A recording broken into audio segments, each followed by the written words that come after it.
Okay, let's just dive right into this. Welcome to today's Explainer, where we're going to unpack the really fascinating history and, honestly, the incredibly complex machinery of the United Nations.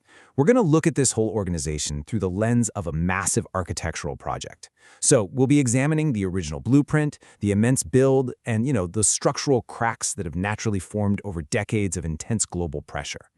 To really grasp this, we have to talk about the sheer scale of the project. When the UN was first founded back in 1945, there was just 51 member states. Today, that number is 193. It's grown to encompass a massive 193 independent nations.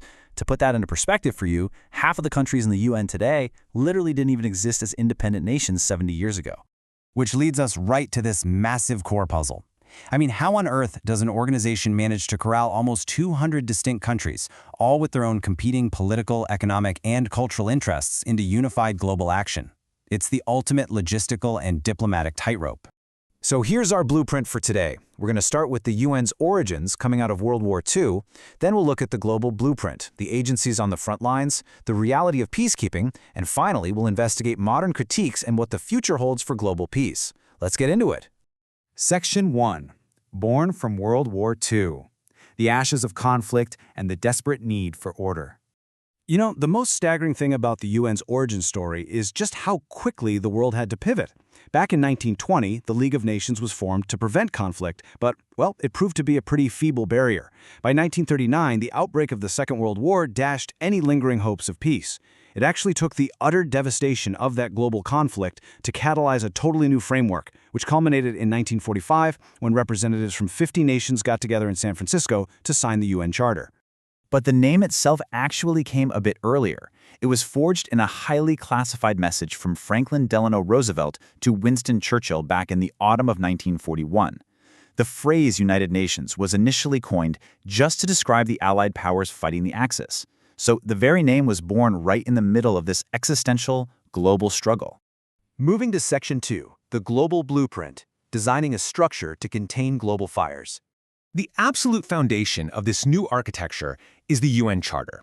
It's a fundamental treaty made up of a preamble and 111 articles. Think of the Charter as the literal DNA of the organization.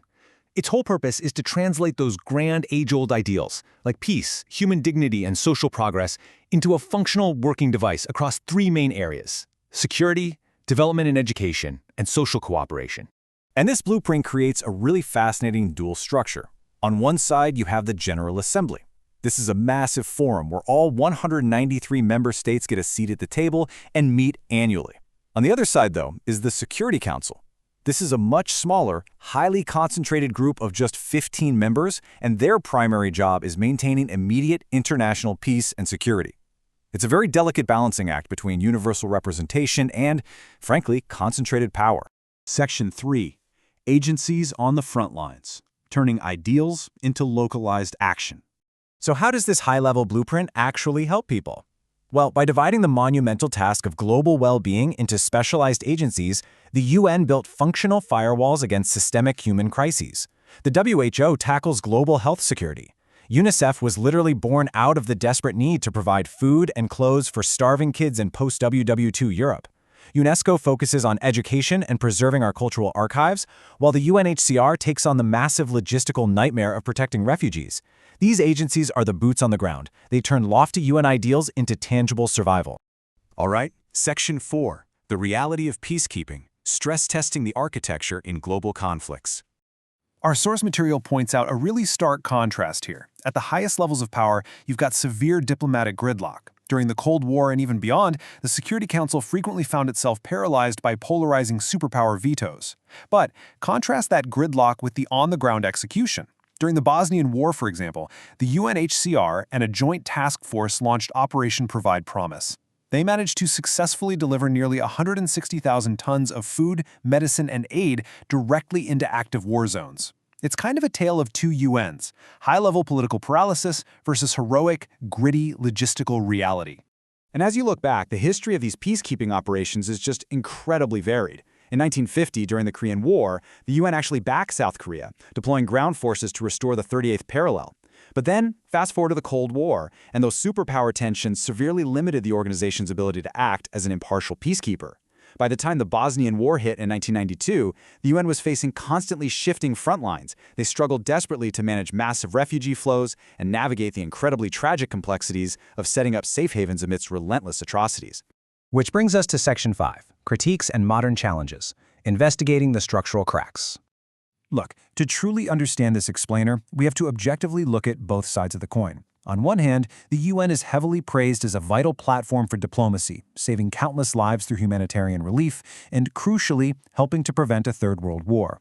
But on the other hand, it's also sharply criticized. Many analysts call it a biased, elite bureaucracy. They point to geopolitical favoritism and, frankly, deeply tragic inaction during prolonged crises in places like Sri Lanka and Sudan. So it's absolutely crucial we understand exactly where these structural stress points are today. The sources highlight some pretty severe critiques. We're talking about funding discrepancies, where resources are allegedly handed out to reward states politically. There are serious accusations that major funders use a divide-and-rule tactic to essentially buy out agencies for their own national interests. Plus, the UN faces heavy criticism for bureaucratic secrecy and agonizing failures to swiftly halt violence in modern civil wars. These aren't just high-level political debates. These are operational failures that have a real direct impact on people around the world. Finally, Section 6, The Future of Peace, Adapting to a Rapidly Changing World. So what comes next? The UN has to continuously adapt its original 1945 blueprint to handle entirely modern threats. I mean, the power dynamics have drastically shifted now that the member base has expanded so much. They're tackling massive global initiatives like the 17 Sustainable Development Goals to eradicate poverty.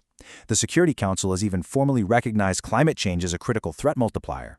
And when you add in the fact that modern war is rarely just a simple state versus state conflict anymore, well, peace-building today is vastly more complicated than it was in the mid-20th century.